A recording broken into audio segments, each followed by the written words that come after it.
En Égypte, le marché touristique est ouvert, les perspectives restent positives. L'année 2019 est ainsi devenue une année charnière pour l'économie touristique nationale, selon le rapport trimestriel du MENA, le Middle East and North Africa, qui comprend tous les pays du Moyen-Orient et de l'Afrique du Nord. Ces données positives qui concernent le secteur touristique égyptien s'expliquent en premier lieu par les retombées de la Coupe d'Afrique des Nations de 2019, surtout pour la ville d'Alexandrie du Caire. Alexandrie continue de dominer le marché en matière de performance tarifaire, enregistrant une amélioration de 26% du tarif journalier par rapport à l'année précédente.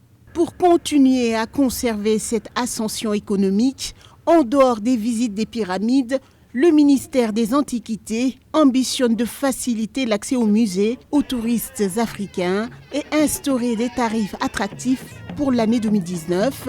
Autre indicateur, il souhaite également la reprise des activités culturelles et des croisières autour du Nil. Je pense que le signal principal qu'il faut retenir, c'est que la confiance est en train de revenir autant chez les tour opérateurs que chez les touristes eux-mêmes. Oui, je parlais du marché de niche que représente le Nil et les nombreuses croisières qui sont organisées. Et le ministère du Tourisme souhaite développer davantage ce tourisme, non pas de masse, mais de niche un peu spéciale et à l'attention d'un certain type de tourisme. Mais l'Égypte reste une valeur sûre à travers les pyramides. Sur le plan historique, l'Égypte est un pont entre l'Afrique du Nord et le Moyen-Orient, et son histoire remonte à l'époque des pharaons. Sa richesse culturelle et son attrait touristique ont toujours été un atout pour la croissance économique du pays.